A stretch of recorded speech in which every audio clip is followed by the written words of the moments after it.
हाय मेरे प्यारे प्यारे बच्चों, कैसे हो आप सब लोग। मैं हूं कौसम अहमद खान, आपका बायोलॉजी मेंटर। आज हमारे टॉपिक का ये है तीसरा लेक्चर, जिसमें हम लोग बात करने वाले हैं क्या, ये इंट्रोड्यूसिंग बायोलॉजी। ये दो टॉपिक हमारे लगभग ख़त्म हो चुके थे।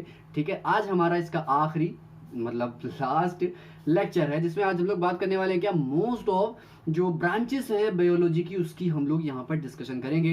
उसी के साथ ये टॉपिक खत्म हो जाएगा और साथ साथ में इसके प्रैक्टिस क्वेश्चन जो होंगे वो मैं अगले लेक्चर में आपके सामने पेश कर दूंगा। तो बिना देरी करे जल्दी से अपने लेक्चर को शुरू करते हैं। तो हमने जब पहला लेक्चर कहा था तो मैंने ये भी कहा था कि साइंस की हजारों ब्रांचेस हो सकती हैं, इवन बायोलॉजी की भी कई सारी ब्रांचेस हैं, उसमें से मैंने कुछ उठाई हैं जो कि आपको आगे काम आने वाली हैं। ठीक है, तो ये जो ब्रांचेस ऑफ बायोलॉजी हैं, इनको हम क्लासिफाई कर सकते हैं अलग अलग तरीके से। जैसे कि यहां पर जो पहला क्लासिफिकेशन भाई साहब हमने करा है, तो पहला क्लासिफिकेशन है in terms of the major kind of the organism. क्या? In terms of the major kind of, मतलब मेजर काइंड ऑफ ऑर्गेनिज्म के बारे में समझते हो ना कि भैया fishes, amphibian, reptile, birds, mammal, aves, plant. तो इन सब के बेसिस पे जो क्लासिफिकेशन होता है, वही मेजर काइंड ऑफ ऑर्गेनिज्म के बेसिस पे जो क्लासिफिकेशन था वो यही था। जिसमें जो सबसे पहला हम लोग पढ़ेंगे क्या है, बोटानी, या इसको बॉटनी भी कहते हो। तो स्टडी ऑफ प्लांट, मतलब जब कभी भी आपको कोई प्लांट दिखे, उसकी स्टडी को क्या कहते हैं, उसकी स्टडी को कहते हैं क्या, बॉटनी। लेकिन मेरी बात सुन लीजिए, कभी भी अलगी को अगर आप स्टडी करोगे, भाई अलगी, अलगी समझती हो ना, अलगी मतलब क्या होती है भाई, काई। क्या होती है? काई।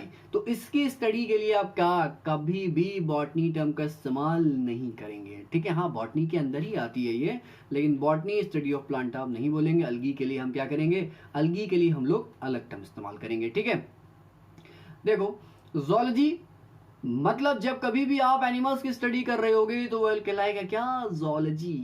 क्लियर बात? तो जूलॉजी। लेकिन बैक्टीरिया एक्टीरिया के लिए आप ये टर्म इस्तेमाल नहीं करेंगे, क्योंकि आपको मालूम होगा कि बैक्टीरिया एनिमल्स नहीं होते। जब अभी हम आपको 5 किंगडम क्लासिफिकेशन पढ़ाएंगे तो वहां पर ये बात क्लियर कर देंगे आपके सामने कि देखो भैया क्या एनिमल है और क्या बैक्टीरिया है। तो दोनों की बातें वहां पर क्लियर हो जाएंगी कुछ इस तरह से। क्लियर बात? चलो अगला है ह्यूमन बायोलॉजी। तो ह्यूमन बायोलॉजी की बात करते हैं कि जब स्टडी ऑफ मैन करी जाती है एक लिविंग ऑर्गेनिज्म की तरह, ठीक है, और साथ साथ में उसका रिलेशनशिप किसी अलग ऑर्गेनिज्म के साथ या किसी अलग लिविंग ऑर्गेनिज्म के साथ जब करके हम स्टडी करते हैं, तो वो स्टडी कहलाती है क्या, ह्यूमन बायोलॉजी। क्या कहलाती है? तो अभी तक हमने 3 पढ़ी, बॉटनी पढ़ी, जूलॉजी पढ़ी और ह्यूमन बायोलॉजी पढ़ी। लेकिन इस ह्यूमन बायोलॉजी के साथ साथ एक टर्म हम लोग और इस्तेमाल करते हैं, उसको बोलते हैं क्या, एंथ्रोपोलॉजी। क्या टर्म इस्तेमाल करते हैं? एंथ्रोपोलॉजी। जैसे कि यहां पर ये लिख रखा है क्या हमने, एंथ्रोपोलॉजी।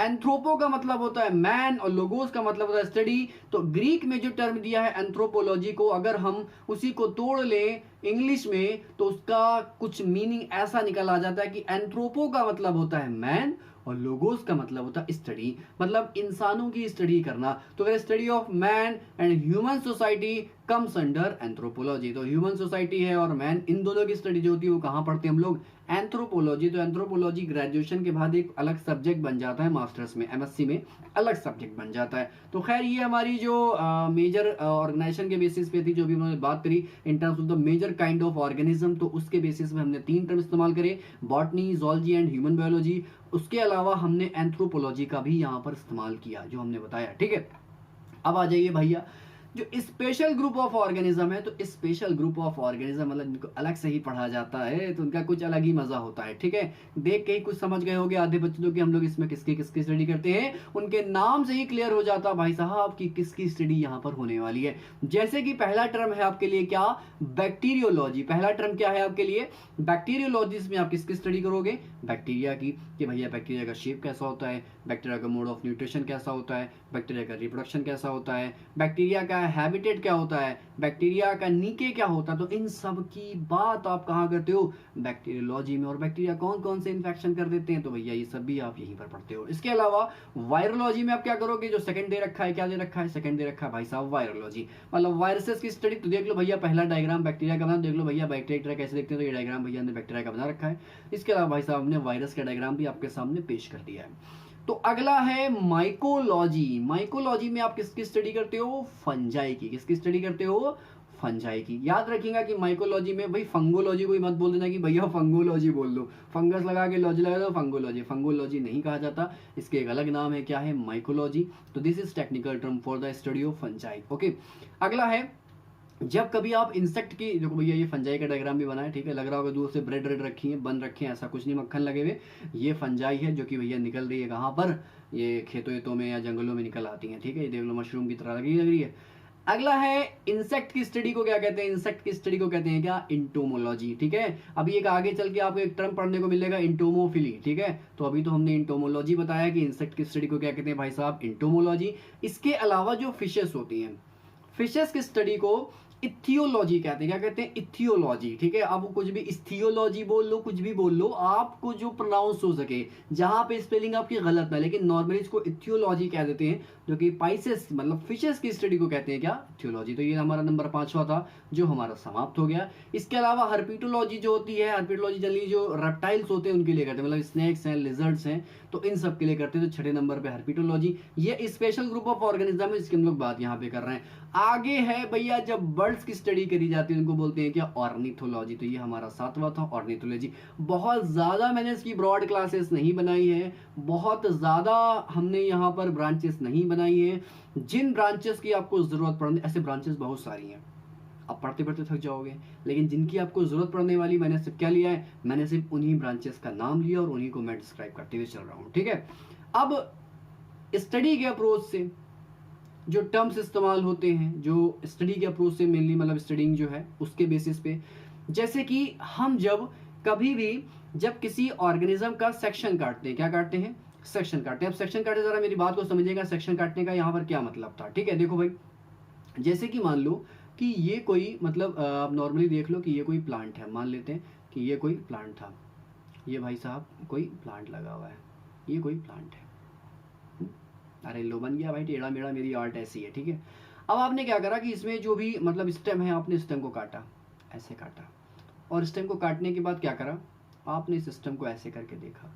तो इसका मतलब आपने स्टेम का कैसे सेक्शन काटा था, आपने स्टेम का ट्रांसफर सेक्शन काटा था। तो ट्रांसफर सेक्शन जब काटते हो स्टेम का, तो आप देखते हो कि भाई साहब उसके पास एपिडर्मिस पाई जा रही है ना। एपिडर्मिस के अलावा उसके पास यहाँ पर कॉर्टेक्स की सेल्स पाई जा रही हैं। इसके अलावा आप देखोगे, इसके अलावा यहाँ पर उसके पास एंडोडर्मिस है, पेरिसाइकिल, तो कई सारे टिश्यूज यहाँ पर होंगे।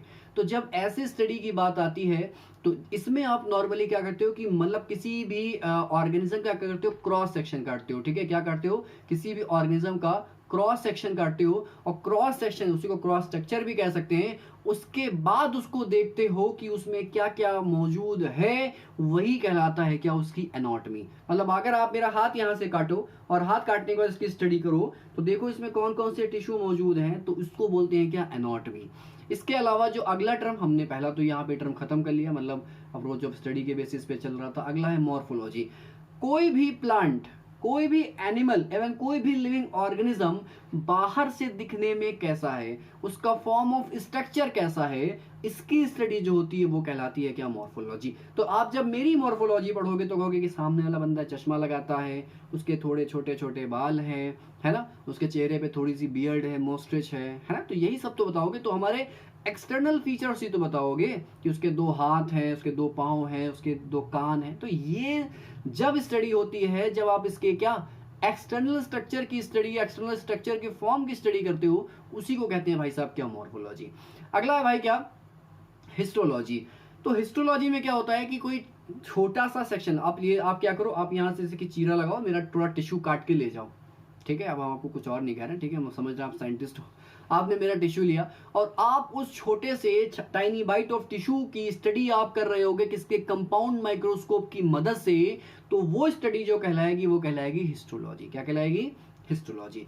और अगला आ जाओ भाई साहब, हिस्टोलॉजी तो खत्म ही हो गया, इसमें क्या बचा। जब हम हिस्टोलॉजी पढ़ेंगे तब हम बताएंगे बेटा देखो हिस्टोलॉजी पढ़ रहे हैं, ठीक है। जब हम मॉर्फोलॉजी पढ़ेंगे तो मैं फिर से कहूंगा देखो बेटा हम लोग मॉर्फोलॉजी पढ़ रहे हैं। एनाटॉमी पे आएंगे तो बेटा देखो एनाटॉमी पढ़ रहे हैं। तो वहां पर ये बार बार टर्म आएंगे, वहां पर बार बार एक्सप्लेन नहीं करे जाएंगे, क्योंकि आपको इसीलिए पहले पढ़ा दिया जा रहा है, इसीलिए आपको बायोलॉजी का इंट्रोडक्शन दिया जा रहा था कि आपको आगे चलकर कोई भी दिक्कत ना आए, आपके रास्ते में कोई भी टर्म रुकावट ना पड़े। क्योंकि बायोलॉजी में जो सबसे इंपॉर्टेंट चीज होती है वो क्या होती है, वो होती है टर्मिनोलॉजी। और टर्म को कैसे एक्सप्लेन करते हैं ये आज ही सीख रहे हो आप, ठीक है। अगला है साइटोलॉजी, कि सेल का स्ट्रक्चर, सेल का फंक्शन, किसी भी एनिमल सेल हो, प्लांट सेल हो, कोई भी लिविंग ऑर्गेनिज्म हो, उसमें सेल का स्ट्रक्चर क्या है, सेल का फंक्शन क्या है, मतलब स्ट्रक्चरल यूनिट और फंक्शनल यूनिट जो सेल होती है, तो उसी का स्ट्रक्चर फंक्शन की बात कर लो, कहाँ किसी भी ऑर्गेनिज्म में, वो प्लांट हो एनिमल हो आप क्यों ना हो, तो उस स्टडी या उसकी स्टडी को कहते हैं क्या, साइटोलॉजी। या समझ लो कि भैया सेल की स्टडी क्या कहलाती है, साइटोलॉजी साहब कहलाती है ना,